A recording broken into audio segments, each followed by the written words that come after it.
G'day folks, Casey McGlynn is one of the founding architects of our industry. In researching this interview, it was clear that his passion, his exuberance for ensuring new therapies and technologies get to patients is legendary. Casey is recognized for his role in guiding, connecting, encouraging, and cajoling both innovators and operators. He is a friend and mentor to so many. His strategic insight is constantly sought out, and he has played a pivotal role in both the success of individual companies and of our industry. His legacy is vast and growing, and we would not be here today without his many contributions. Please join me in a chat with Casey McGlynn. Welcome, Casey. Thank you. Wow, I don't recognize the person. That is very accurate. All right, why don't we start off? First question, a little bit of get to know Casey. Would you mind letting us know a little bit about yourself as a kid? Sure. I am a 7th generation Californian. My ancestors came over on a boat from Spain, and they were part of the Portola expedition that actually founded the missions in California. And so I'm a 7th generation, and I was born in Hollywood, just a few blocks off Sunset Boulevard. And when I was a young boy, my parents moved to the Hollywood Hills. That may sound glamorous, but the Hollywood Hills is kind of a even then it was a very dry climate. As I was growing up, I went to St. Ambrose School. I went to a Catholic high school. I ended up at a Catholic college and got my law degree at a Catholic school. So I'm definitely come from that direction. And as a young kid, I was a Boy Scout. I became an Eagle Scout. I went to I did a lot of things there, and then moved off to college. So from Hollywood to Medtech. That's right. Yeah, it's hard to see any connection at all. So a step along the way. So you chose to move from Southern California to Northern California for school. Yeah, so and actually, I was accepted at UCLA, full scholarship from the state of California, and I was going to pay for everything. And my mother took me out to dinner to congratulate me. And when we were at dinner, she said to me, "I'm so glad, Casey, that you got into UCLA because you'll be able to live at home." So the next day I went to see Brother Mark and said, "Brother Mark, could you show me some other schools I could go to where I wouldn't live at home?" And so I chose Santa Clara, and that's where I ended up going to school. So I ended up in the Santa Clara Valley and went there for 4 years, and then got my law degree there also, all under the state of California's scholarship program that they had during that time. It was really an amazing program, and I'm not sure I would have been able to do all those things without the state of California. So thank you for that gift. We're thanking them to this day. So economics and then into law. Why law? Hey, honestly, I'm a person that just makes a decision and then just focuses on it. And when I was a young kid, I decided, hey, what am I going to do? I'm going to become a lawyer. I didn't really know what a lawyer did, but that was just kind of the way I had a focus on an end goal, and that's what I was working for from the day I got into college till the day I, began practicing. Have you ever looked back on that decision? Oh, honestly, I didn't actually know, what a lawyer did. I mean, the things I thought a lawyer would do were not really relevant. And the areas I'm practicing in today and have practiced in my entire career are things that were so foreign to me. For instance, when I came to interview at Wilson Sonsini, Goodrich and Rosati, somebody said to me, Silicon Valley. And that was the first time, even though I'd been living in the Santa Clara Valley for 7 years, the first time I heard that word. And I had no idea what it was yet. So I was not, it wasn't that I had a vision about who I was going to become. It was for me a real learning experience after I got out of law school about what was going on in the Valley. And honestly, it was so super early in Silicon Valley. Of course, Hewlett-Packard had been started, and there were lots of great stories about some early inventors, but it was a very small industry at that point in time, with very few venture funds, and not anything like the ecosystem that exists today. So I'm going to dig on that just a little bit more, because we get to talk to a lot of kids here. We have the Left or Right mentoring or internship program. The structure that these guys seem to have in their decision making and in their future lives is interesting relative to what you just said, relative to what my experience was with your 3 kids. How did they decide about what they were going to be doing, college wise? Yeah, sure. Well, one thing my kids knew is they did not want to become a lawyer.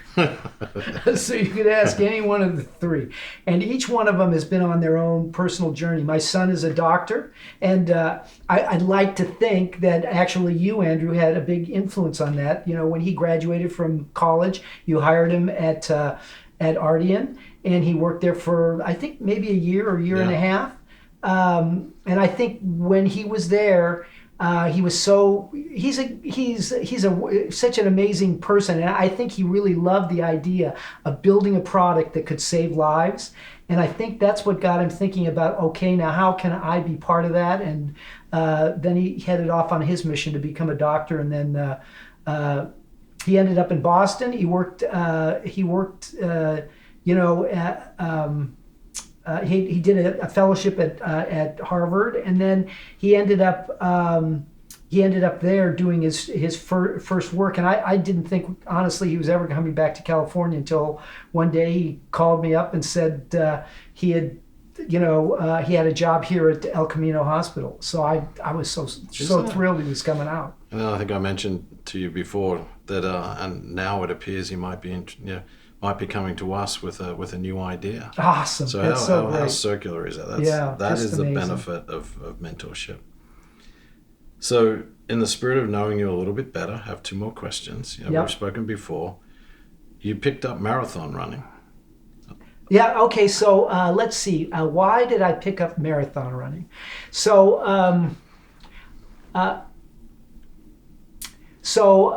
let's see. I had already done some work, charitable work, in the American Heart Association and then the American Diabetes Association. And one day, the Lymphoma Society gave me a call and said, "Hey, we'd like to come and talk to you."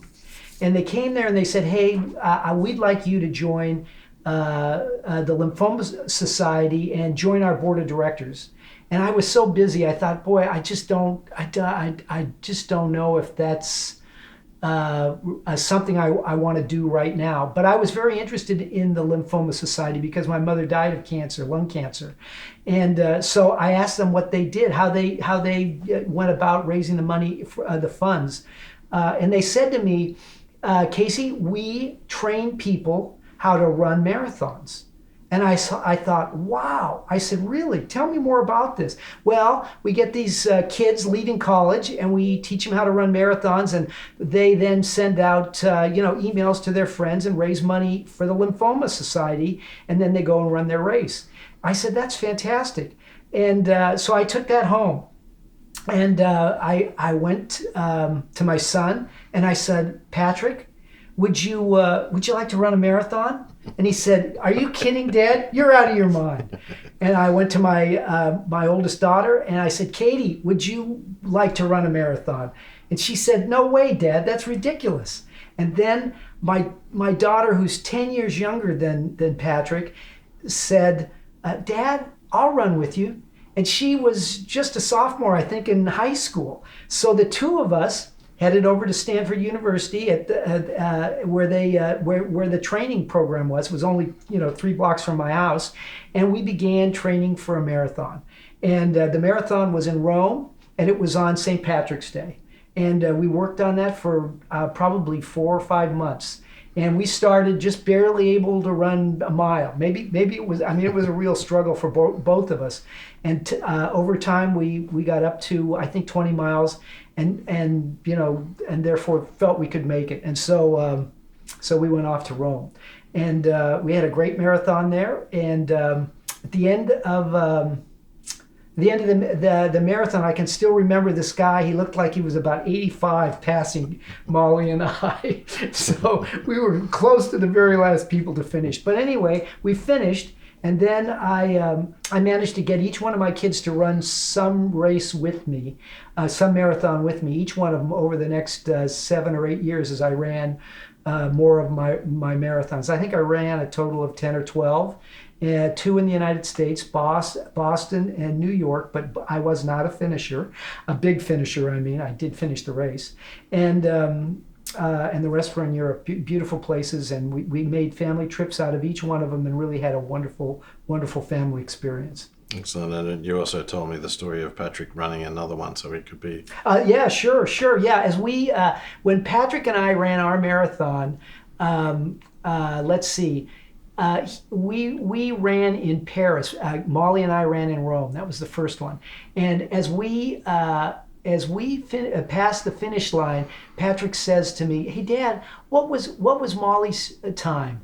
And I had never even occurred to me that there was competition going on here. And I said, Pat, I don't remember, and I don't think Molly does either. And as we passed the finish line, his cell phone goes off. And it was Molly asking him his time. And for another year, Molly was the fastest human McGlynn. It's good news. Good story. All right, one other personal one. So I was talking to David Kasich earlier this morning, and I just asked him if he had any stories. And he said that you were the world's best traveler, best travel partner. So he said that you guys, after a few conferences in Europe, have spent some time together. Oh, wow. Well, first of all, David Kasich is one of my heroes in life. So Tracy Lefteroff and I decided to form the Phoenix Conference, so we had to talk Sam Colella into it, and he joined. And then Sam introduced us to the guys that wrote In Vivo magazine, David and his partner. And David and I became just fast friends over the years. So each year that David got us involved with a French venture fund, Sofanova, an incredible fund that makes a lot of investments here in the United States and has had a really incredible track record. And asked me if you do the Phoenix Conference, would you be interested in doing something in Europe? And of course, I love Europe. My wife loves Europe, so we thought that'd be great. And so every December we've done we've traveled to Europe with David over the last 10 or 15 years. And after the conference each year, we head off to a different city in Europe to just have a weekend together. David and his partner, at the company, and then Kathy and I. And we've had so much fun over the years and traveled to many, many cities we probably wouldn't have made it to, and really, really have enjoyed each other's company, and his, the rest of the group that puts together the conference comes with us. You said you were hilarious, but your palate left a little to be desired. He said he's seen you order chicken and salad. Well, I'm a chicken man, so regardless. I gave up meat because I was at one time a little overweight, and the doctor said meat probably wasn't a good thing for me, so I'm definitely a chicken man. All right, so moving on to your early Medtech experience. So you joined Wilson Sonsini very early in its life. Why? Well, I want to tell you about how early it was. When I interviewed, the firm's name was Wilson, Mosher, and Sonsini, and I got a job there. I studied for the bar, and I started in September. And the day I was going for my first day at work, the night before that, I got a call from the managing partner there. And my wife answered the phone, and he said, "Hi, I'm from Wilson Sonsini, Goodrich and Rosati. Can I speak to Casey?" So when I hung that phone up, my wife looked at me, and she said to me, "Casey, is that a stable place you're going to work at?" And I have to say, in hindsight, it was an incredibly unstable place. It was a loaded rocket ship, honestly, headed for the moon. And it was not at all stable. It was moving at the speed of light right out the door. We had just begun to see the revolution of startups in Silicon Valley. There were very few venture funds, but they were there, and they were prospecting for new opportunities in the electronics industry and eventually in the life sciences industry. And it was just an incredible ride, my first decade at that firm. And what made you then open up the life sciences group? What changed? Well, here's the story.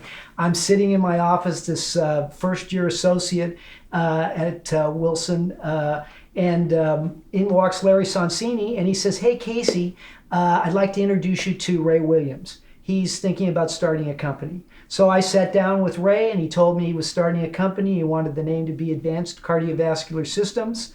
And so I created the articles of incorporation for the company, and we filed them and began the process of creating this company. And this company really changed my entire life. In that first year, I started two companies. One was a company called Lam Research Corporation. Lam's today the second largest semiconductor equipment company in the entire world. Gigantic company, and that was the people I met there and the work I did there were just amazing. But ACS, it was another amazing company, and at some point in time I had to choose, was I a life science guy, or was I a tech guy, or was I a generalist? And I ended up becoming a life sciences person. I felt that the world was just too big. There were too many opportunities. If you want to be an expert, you needed to really focus on one thing and really get in deep and understand this stuff. And there was nothing like following Ray Williams around and watching him start these new companies and meeting with these new CEOs and going to the hospitals and seeing what these products could do. So it was really just an eye-opener for me. Well, I think you might have just answered the next question. Oh, is that which right? is, no, it's great, which is, you started your career alongside these giants, or guys who today are perceived as giants. Got Ray Williams, John Simpson, and Tom Fogarty, and then sort of legendary operators like Alan Will, Hank Plain, Starling, Frank Ashravi. Yeah, what was it like working with those guys in the early years? Well, each one has a totally different personality. So Ray Williams was the humblest guy you could ever meet, but he was a visionary, and he was a person that you were immediately attracted to because he was such a kind-hearted, loving person. But he was also a very shrewd financial guy, and he built very strong relationships with the financial side of the business. So it was for me, honestly, it was just a fantastic thing. John Simpson, honestly, was very he's the inventor of ACS's business and the product, et cetera. He spent his time, with the R&D people there, not really in the boardroom where I would have had a chance to really meet him and get to know him at that very first company in the very early years. But he was a very different person. He is a brilliant doctor and perfectionist. And the thing about John is, as he looks at these products, no matter what that product is doing, he can see what isn't quite right yet with regard to that product. And it was just amazing, just to see how that product was constantly being improved by John, and what the outcomes of various procedures, et cetera. And it just drove him to further and further inventions in this area. And so he's just, to me, is just a very interesting guy, because he's such so into and thank God he is, to building a product that really can solve all of the problems with regard to that procedure. So he's just a brilliant visionary. Similar from what I know of Tom Fogarty. Well, Tom, I met a little bit in a very different way. So he ended up the second company I think I really got deeply involved with John Simpson and also with Alan Will was this company that, the name... DVI? DVI, yes. Thank you. And Tom Fogarty sat on the board there. So that's really where I got to meet him as a board member. And then as time passed, I began to work with him on some of his new startups. And Tom is also a perfectionist, and he's a very secretive guy. So I never really saw these products because he had them hidden in his secret workshop with a couple other engineers where he would do the work, etc. and he was just again another perfectionist that was working and tinkering with these products and making them unique. But I had a lot of fun working with Tom because he was also a very shrewd business man and very focused on making sure that he and his teams did well also by doing good. And many times there was some disagreements between Tom and the investors in these companies. And I will say that by and large, Tom was generally the winner of those discussions and arguments. So I want to stop and just the ACS acquisition deserves a mention all by itself because it was a very unique acquisition at that time, perhaps not today. But we had engaged a guy by the name of Fred Frank to help us with that, and you may have heard his name before because he's the guy that also engineered the Genentech acquisition by Roche. He was representing Genentech and of course returned billions and billions of extra dollars to the founders there because of the structure he chose. And so he came to us and wanted, at that time, when you did a merger, you acquired a company and that was it. And Fred's attitude was, if you could stay with that enterprise for a longer period of time, if you could actually build a gigantic company, you could get paid a lot more. And so he structured the ACS deal as an earnout. And of course, we all think about earnouts today and think it's very common. But at that time, it was not common. And this was one of the first structures that was created in that area. It was done by him. And also, one of the truths about earnouts are many times the founders don't get them today because, of course, each time the acquirer does a deal, he learns about how he could have changed that deal and made it tougher for us to actually get those dollars. And I just want to say that Bob Reese, who was the CEO of ACS, was an amazing guy, and he managed to make every earnout payment under the ACS acquisition, and he did it with two secrets. One, he was a very driven guy, and the second was that he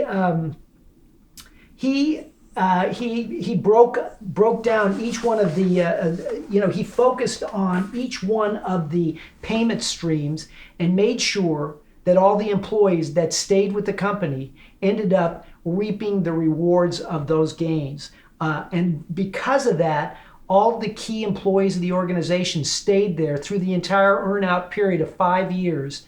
And they are the reason that those earnouts were actually achieved. So it was an amazing situation, and it was a really satisfying one when I look back on that particular deal.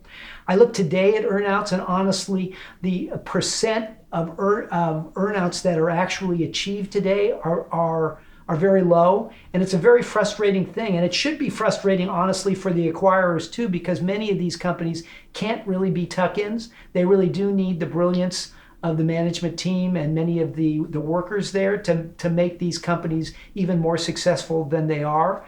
But nonetheless, things evolve, and we are where we are. Yep. All right, so another difficult one. And you're welcome not to answer this one. Who are the Simpsons and the Wills of today? First, I think they're those two names are two of the smartest people I know and kindest. Alan Will is one of the, in my opinion, one of the great strategists out there as a CEO, and the hardest working, and honestly one of the most ethical persons I've ever met.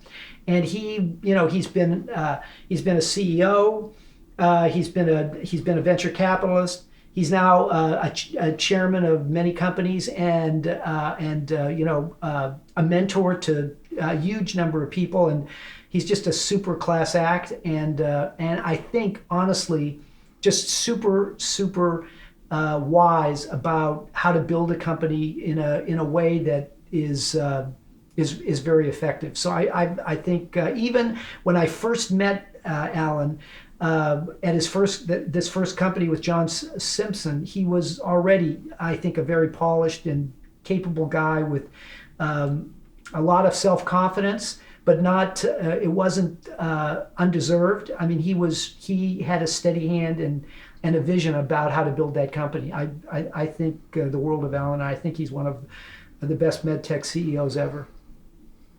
So still. And Simpson, I mean, is just a guy that's Yeah, just the guy that you can't say enough about. I mean, he's a perfectionist, etc. And over the years, he's continued to focus. You know, he's a heart doctor, and he's continued to focus on the cardiovascular system and the peripheral system. And if you look at each one of his products, they literally are building on the past companies that he started. Hope you enjoyed that. Please join me for the second episode as we explore more of Casey's legacy and his view on the future of our industry.